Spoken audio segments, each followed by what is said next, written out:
ఆయనతో మాట్లాడు, మంత్రి గారితో మాట్లాడు. ప్లీజ్ అధ్యక్ష, శ్రీధర్ బాబు గారు ఒకరే ఉన్నారు కాబట్టి వారికి చెప్తున్నాను నేను. ఆర్బీఐ చాలా స్పష్టంగా చెప్పింది, రైతుల రుణమాఫీని టేక్ ఓవర్ చేసే అవకాశం లేదు అని. బహుశా మొన్న ముఖ్యమంత్రి గారు ఒక మాట అన్నారు, మేము బ్యాంకులతో సంప్రదిస్తున్నాము, రైతుల రుణమాఫీ గురించి ఏర్పాటు చేస్తున్నామని చెప్పారు. అది జరుగుతుందని నాకు నమ్మకం లేదు, మీరు బదనాం పాలవుతారని నేను చెప్పదలుచుకున్నా, హెచ్చరించదలుచుకున్నా. అంతే తప్ప వేరే ఉద్దేశం నాకు లేదు.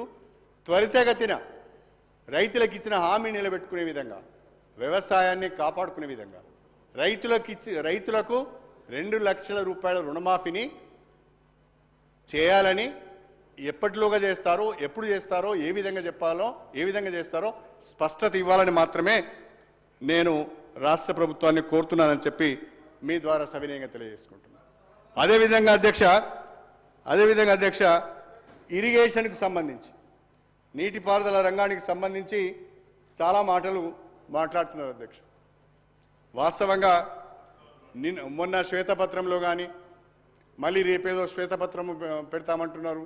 శ్వేతపత్రాలలో తెలంగాణలో నీటిపారుదల వ్యవస్థ ఏ రకంగా ఉన్నదనే దానిపైన శ్వేతపత్రం పెడతామంటున్నారు. పెట్టండి, welcome, we will welcome it and we will participate, ఇబ్బంది ఏమి లేదు. కానీ అధ్యక్ష, నిన్న మేడిగడ్డలో ముఖ్యమంత్రి గారు మేడిగడ్డకి వెళ్ళి మేడిగడ్డలో ఒక ఇంజనీర్తోని మాట్లాడుతున్నది నేను వీడియోలో చూశాను, టీవీ ఛానల్స్లో చూశాను.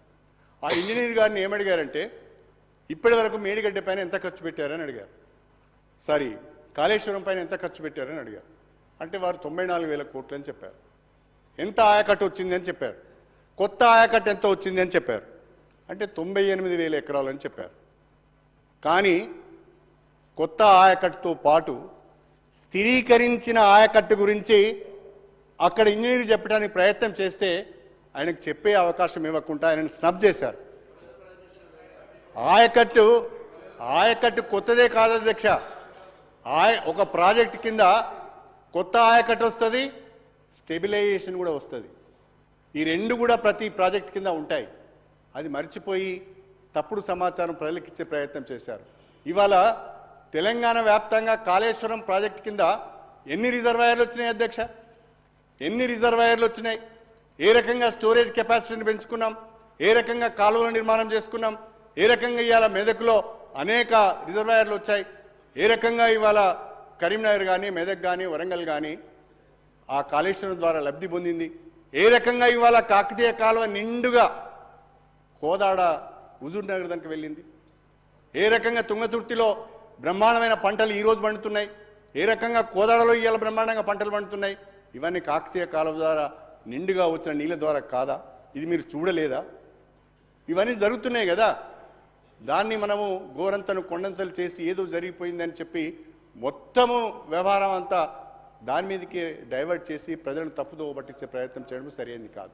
నేనేమంటున్నా అధ్యక్ష అంటే, చిన్న ఇష్యూ, కరీంనగర్ పేరు అధ్యక్ష, వారు కూడా ఇరిగేషన్ శాఖ మంత్రి, దాని తర్వాత హరీష్ రావు గారు ఉన్నారు. దానికంటే ముందు చాలా అంటే కాలువలు ఇప్పుడు వారుతున్నాయంటే, గతంలో వారు మంత్రి ఉన్నప్పుడు ఆ కాలువలు వారలేదా అధ్యక్ష? వారలేదా? సరే, ఇప్పుడు వాళ్ళ ఆ విధంగా మాట్లాడితే మనం ఏం చేస్తాం అధ్యక్ష?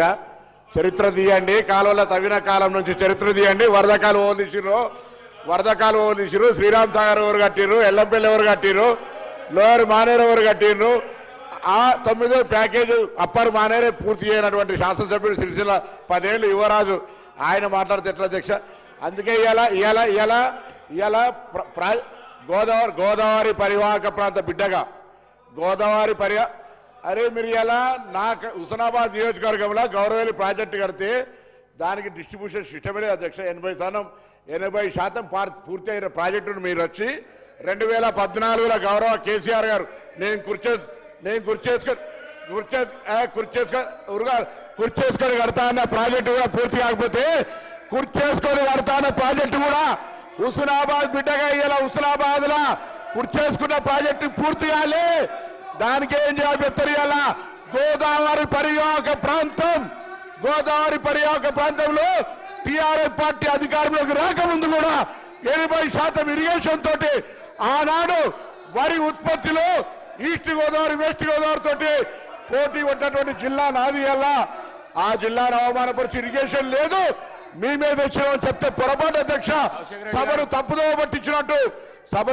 పట్టించినట్టు ఇవాళ ఆనాడు కూడా ఉమ్మడి రాష్ట్రంలో వరి ఉత్పత్తిలో కరీంనగర్ జిల్లా ఈస్ట్ వెస్ట్ గోదావరితో దాటిపోయినటువంటి పరిస్థితులలో పిలువండి మాజీ శాసనసభ్యులు ఇక్కడ చరిత్రలో ఉన్నటువంటి పౌర సరఫరాల శాఖ మంత్రులే ఆ రికార్డు చెప్పండి అధ్యక్ష వీళ్ళ సభ్యులకు చెప్పండి ఇలా ఖచ్చితంగా కరీంనగర్ జిల్లా ఎల్లంపల్లి ప్రాజెక్టు కావచ్చు లోయర్ మానేరు నేను చిన్న పిల్లవాడినప్పుడే కట్టిన అధ్యక్ష వీళ్ళు ఇలా కొత్తగా దానికి వచ్చి నేను అడుగుతా కడియం శ్రీహరి గారు ఇలా మీ ప్రాంతం గణపురం నియోజకవర్గానికి కూడా నీళ్ళు వచ్చే గౌరవేలి ప్రాజెక్టు పరిస్థితి ఏంది ఎందుకు పూర్తి చేయించలేకపోయారు 10 సంవత్సరాల ఏం పూర్తయింది మాకు తెలియదు నీళ్ళు ఇవ్వను ఇప్పుడు నీళ్ళు ఇవ్వనండి నేను అక్కడ ఎమ్మెల్యేను గౌరవేలి ప్రాజెక్టు పూర్తయిందంటే ఎందుకు నీళ్ళు ఇస్తలేరు అని అడుగుతాను ఇలా నేను కాలువలు ఎక్కడున్నాయి రండి మీరు ఒక సభ కమిటీని సంఘాన్ని రమ్మని ప్రత్యక్ష అబద్ధం వాళ్ళు చెప్తున్నా నేను చెప్తున్నా తెలుసా అధ్యక్ష ట్యాంక్ బండ పూర్తయింది దాన్ని నిండి